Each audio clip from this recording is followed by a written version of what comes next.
ഞാനൊരു ഗാർഡൻ്റെ വീഡിയോ ഇട്ടപ്പോൾ അതിനകത്തൊരു കമൻറ്റ് വന്നായിരുന്നു, ചേച്ചി ഈ പൂക്കൾ ഉണ്ടാകുന്ന ചെടികളൊക്കെ എന്താണ് പ്രയോജനം, അത് മാറ്റിയിട്ട് വല്ല ഫ്രൂട്ട്സ് ഒക്കെ ഉണ്ടാകുന്ന വെക്കുക, അപ്പോൾ കുറച്ച് ഉപകാരം ഉണ്ടാകുമെന്ന് പറഞ്ഞായിരുന്നു.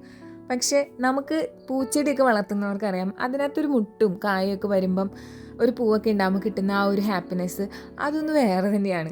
അപ്പോൾ ഞാൻ എൻ്റെ ഡ്രാഗൺ ഫ്രൂട്ട് ഇന്ന് വെള്ളം കൊടുക്കാനുള്ള ദിവസമാണ് കേട്ടോ. ആഴ്ചയിൽ 2 ദിവസമാണ് ഞാൻ ഡ്രാഗൺ ഫ്രൂട്ടിന് വെള്ളം കൊടുക്കാറുള്ളൂ. അപ്പോൾ അതിന് വേണ്ടി ടെറസിൽ വന്നപ്പോഴാണ് നമുക്ക് തേങ്ങ പൊതിക്കാനുണ്ട്. തേങ്ങ പൊതിക്കുക എന്നുള്ളത് എൻ്റെ മാത്രം ഡ്യൂട്ടിയാണ് വീട്ടിൽ.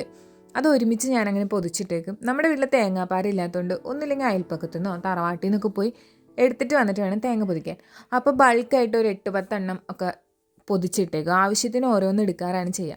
അങ്ങനെ തേങ്ങ പൊതിക്കലൊക്കെ കഴിഞ്ഞ് ഞാൻ ടെറസിൽ ചെന്നപ്പോഴാണ് ഞാൻ ഭയങ്കര ഹാപ്പിയായി. നമ്മുടെ മാവൊക്കെ നല്ലപോലെ പൂത്ത് നിൽക്കുന്നുണ്ടായിരുന്നു. പക്ഷേ നമ്മുടെ കണ്ണിമാങ്ങയിൽ ചെറിയ ചെറിയ ബ്ലാക്ക് ഡോട്ട്സ് ഒക്കെ കണ്ടായിരുന്നേ. പിന്നെ ഇന്നത്തെ ബ്രേക്ക്ഫാസ്റ്റിൻ്റെ പണി തുടങ്ങാൻ പോകുന്നതേ ഉള്ളൂ. അപ്പോൾ ഞാൻ അതിനുള്ള മുളകും വേപ്പിലൊക്കെ പൊട്ടിച്ച് പോന്നു കേട്ടോ.